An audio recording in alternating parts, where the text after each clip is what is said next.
Hello, welcome to my channel. In this video we will talk about the healing power of art therapy.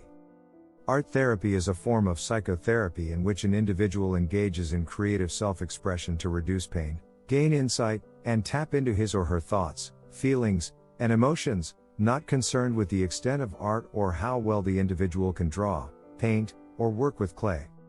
It's about the process of self-expression, not the product. It's about expressing feelings creatively without filtering words.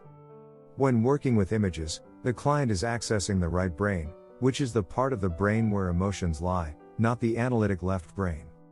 Although clients can talk about the meaning that art holds for them and any reactions they experience, as an art therapist, I do not assume that I know what client art means, nor do I interpret their work.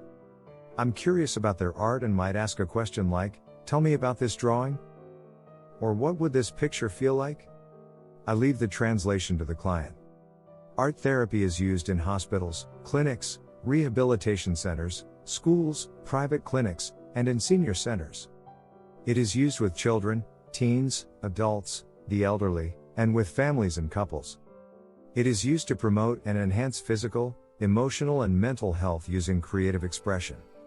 Being involved in making art helps reduce anxiety, stress, depression, increase self-awareness, self-esteem, relationship difficulties, behavior and developmental delays while providing insight into one's life.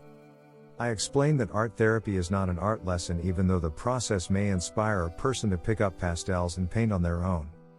Children are drawn to the use of art and approach creativity with imagination, freedom, and play without judgment or self-criticism.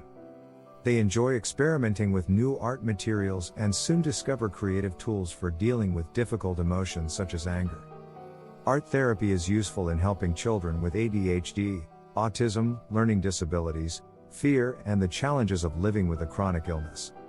As we age, we begin to seek perfection in ourselves, and through creative expression, clients can learn to silence the voice of their inner critic and become more aware of their negative thoughts and irrational beliefs. I invite clients to allow the page to contain the feelings where we can explore them together. I suggest to clients that instead of letting the feeling fester inside them, why not let the art be the container? If a client has a reaction to a piece of art, I provide a safe place to explore the feelings that come to the surface. Many adults are surprised how art can make it easier and faster to express feelings and emotions than traditional speech therapy. I explain that when we look at a photo of a loved one or a visual image of a place where we feel strong emotions, we often experience a physical response. It's the same when we make expressive art and images. In the past few years, scientific research has discovered how emotions based on fear, negative thoughts, and pent-up feelings can lead to physiological stress on the body, which in turn directly affects the immune system. When we begin to heal emotional wounds, the body begins to heal as well. One of my goals when working with a client is to find a balance between the right and left brain. In this way, not residing completely in the emotional brain or living sporadically in the analytical brain. Through the creative process, I help baby boomers better move through life transitions and discover acceptance and peace with the aging process. Art therapy is a master's level profession with training in psychology and the visual arts. When looking for an art therapist, it is important to work with someone trained in art therapy or the performing arts. Many therapists claim to use art, even though they are not specifically trained in art therapy. When asked how I work, I make it clear that I invite clients to participate in technical mentoring.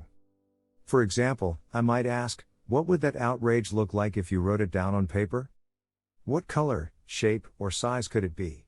I might suggest that they use their non-dominant hands to draw or create a clay picture that represents how they are feeling that day. Even the simple act of doodling can provide a relaxing and meditative experience.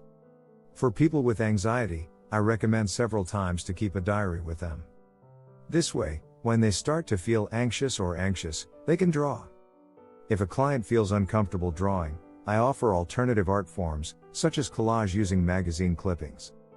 During the art making process, I recommend the client to work without speaking. In this way, the nonverbal right brain is in control, allowing easy access to the emotions. I leave time to discuss art making and time for any other reflection the client may have. Keep the art in a safe place, or, if the client desires, they can bring their artwork home with them. I offer all art materials including pastels, markers, crayons, colored pencils, paint, collage, clay and paper. When it comes to imagination, the elements we can work with seem endless. Kids love to work with straws, pipe cleaners and magic model because these give them a tactile experience. For young and old. In the end, please activate the bell button, subscribe to the channel, to receive from us all that is new. For more information about the healing power of art therapy, please visit my own site. You will find the website link in the description. Thank you.